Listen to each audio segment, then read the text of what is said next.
Fab Suggestions podcast brought to you by OverlayDFS.com, the Stardom Situm fantasy game with progressive jackpots. I am your host. I'm Season Long Sez. What's up, all friends? And I posted up on the DFS Army on the coaches page all the best pickups. It was a little bit of a slow week, but there are some key pickups that we need to talk about quickly, and we're going to get through this relatively quick. So starting with quarterback. In one QB leagues, if Minshew is sitting out there, it's time to pick him up. In Superflex League, there's no way he's there. Go get him. At this point, I'd almost drop Baker Mayfield for him. A couple weeks ago, we were skeptical, but now there's enough of a sample size where he's a solid pickup. He has switched over to the bucket of trust. He's certainly a starting QB. That doesn't necessarily mean he's a top 12 QB. He could be QB 18, but I mean, the difference is so negligible at that point.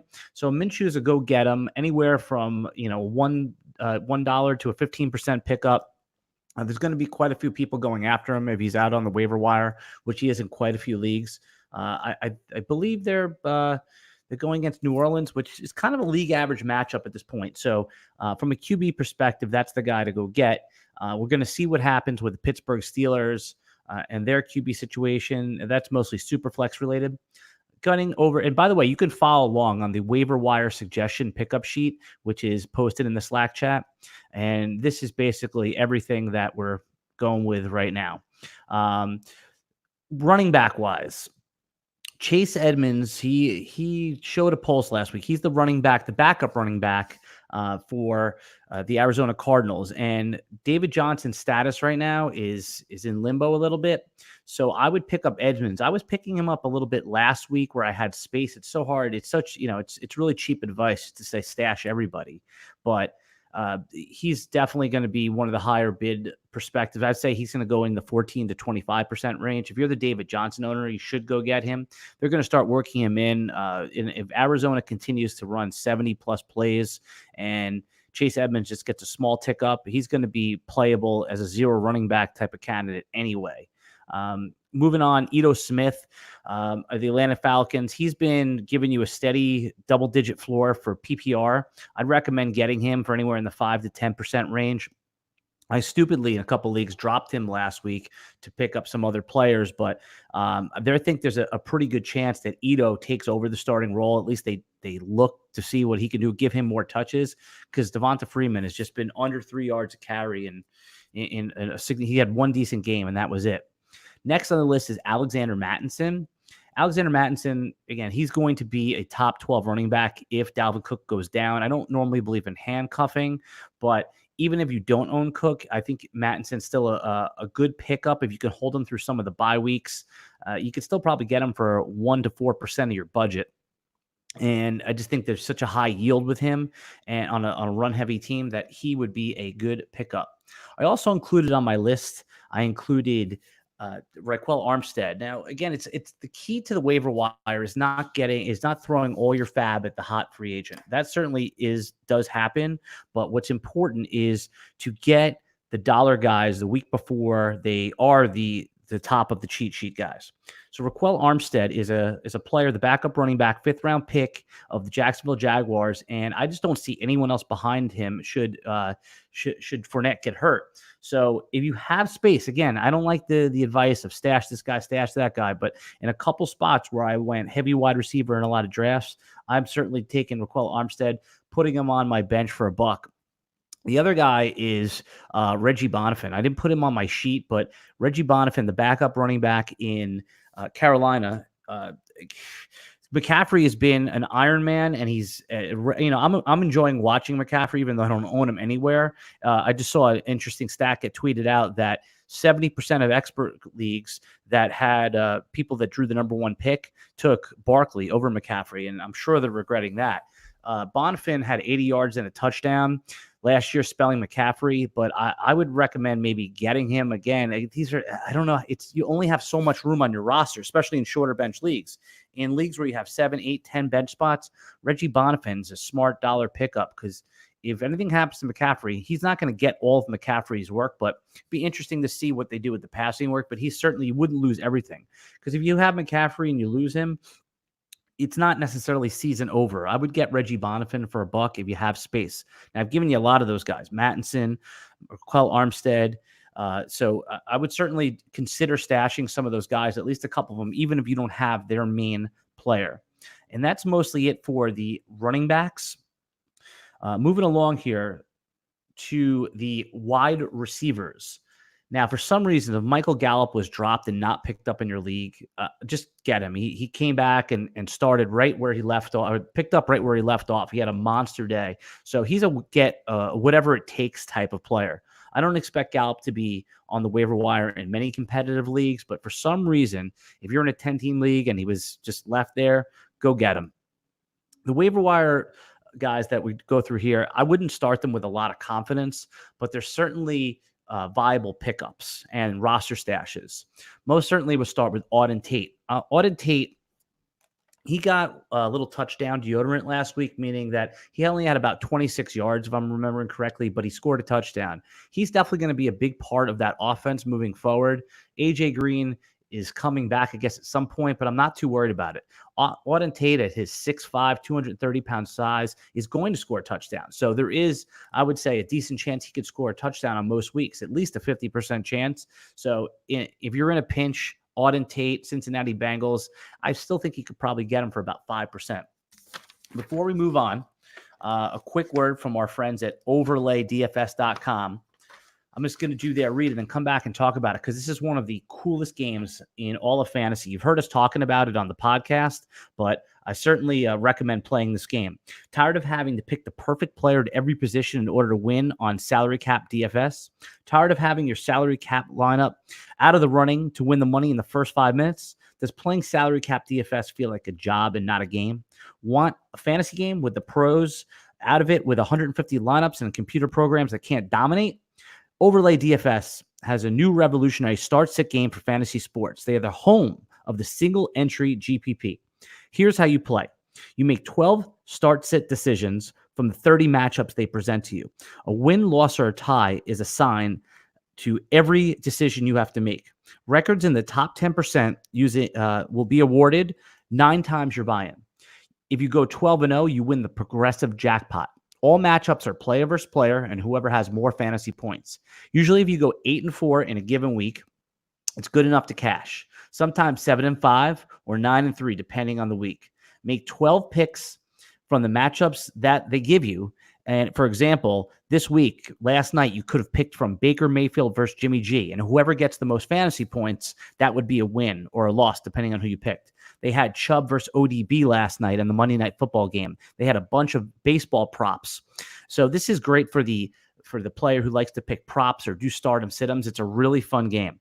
The object is to stay consistent, finish in the top 10%, and you'll win 9 times your buy-in. And if the stars align, you'll win and go 12-0, you'll win that progressive jackpot. Don't get shut out. Go visit overlaydfs.com now and start playing. Our friends at overlaydfs.com, this is a really fun game. It's a new creative game, and they are sponsoring our Waiver Wire podcast. Certainly go check them out. You'll be seeing them partner with us on a bunch of stuff. We highly recommend their fantasy game. Moving on, we were talking about Waiver Wire wide receivers. So we just talked about Auden Tate. The Miami wide receivers are in play here. They have a really good matchup.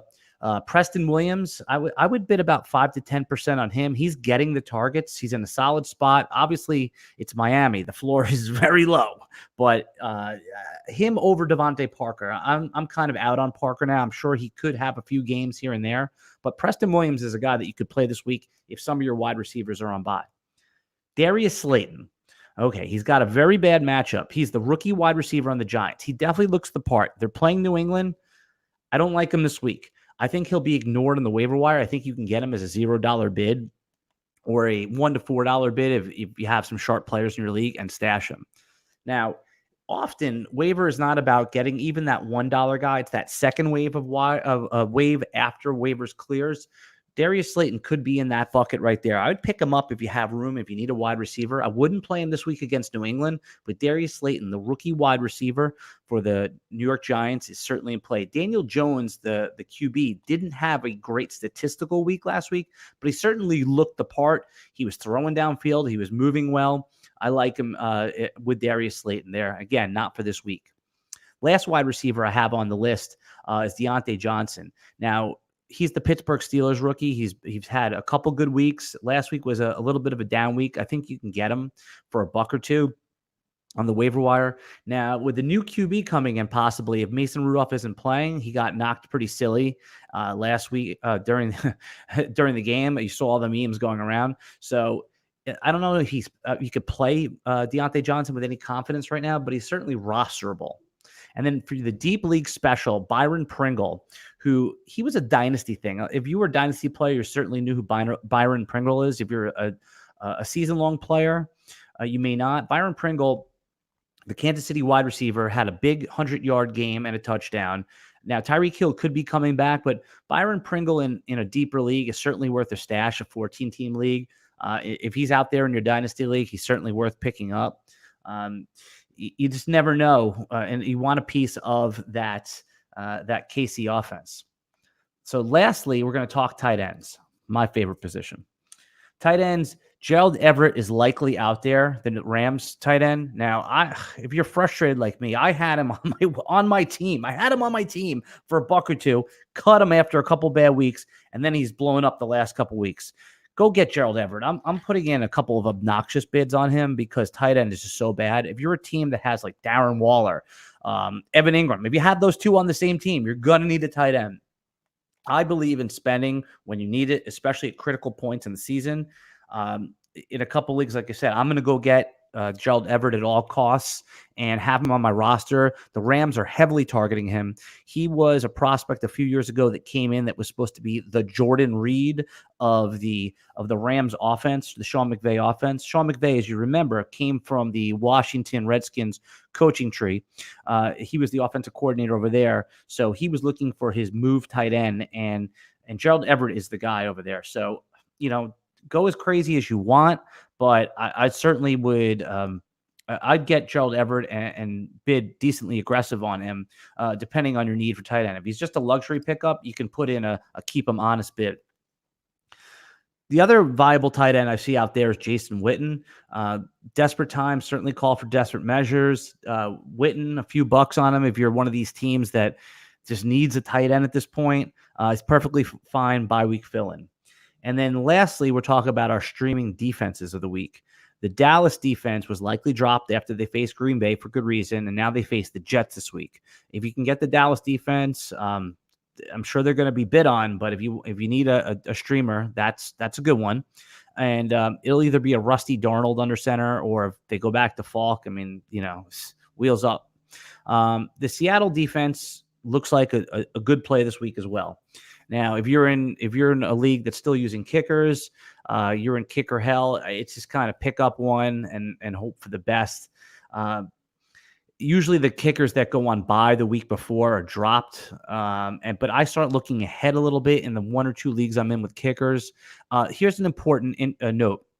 When you're drafting your kicker, try to get a kicker with a late bye week. This year it was Harrison Butker. I picked him up everywhere and put the bin, so I don't even have to worry about my kicker until week 12. And at that point, you're going to either be locked into your playoffs or you're going to be out of it, and you don't care anyway which kicker you get. All right, guys, this was the Waiver Wire companion podcast for week 6. I posted the cheat sheet in the Slack chat for you DFS Army members. If not, you could always just use this, listen to the audio, subscribe to the page. Also, just a couple reminders and podcasts that we're doing during the week now. Monday, we are going to do our NBA season-long podcast. Check out in the DFS Army page. We just did a season-long basketball first round, breaking down the first round. There's some real surprises there. Karl-Anthony Towns was our number 1 overall ranked player. If on Tuesdays, we're going to be doing the Waiver Wire podcast. Normally, I'll have my counterpart, Shane Seeley from the Flex Network with me. Timing didn't work out. It's tough to coordinate everyone's schedule, as you know, and we want to get you that information as quick as possible. Wednesdays, we're doing the Geeks Vegas Lines podcast. We'll certainly have that for you. That's one of my favorites to do with John Alessia, breaking down the betting angles. And we're developing a new Bettors podcast coming up from a betting angles for Thursdays. So we're going to have a lot of content for you on the DFS Army And Friday nights, check me out on the Flex Network podcast with our friends at the Flex Network. And we also do all these start sit questions you can handle on Sunday mornings from 10 a.m. to 12 noon. I post that in the DFS Army Slack chat. That's with our friends over at Roster Watch from Sirius Radio and the Flex Network, of course. All right, everybody, have a great week. If you have any one that I missed on, you can always tweet at me at Alan Seslowski. I'll put that up on there right now. And if there's anyone that you want to have questions about, you can ask me in the Slack chat as well. So, because oftentimes we'll just glaze over some of the stuff, but there it is right on the screen right there. I don't know how, there we go. Everything's reversed. So I don't know how. There it is right there at Alan Seslowski. You can tweet at me and I will answer all questions. I get back to you on Twitter. So if there's a guy I missed or someone you want to know who to bid on, trades, things like that. It's sometimes I'm trying to help you guys because you have the knowledge to make these too. I'll give you my opinion, but ultimately it's your team. You have stake in the game. All right, everybody. May all your players, ACL, stay healthy. Peace and love.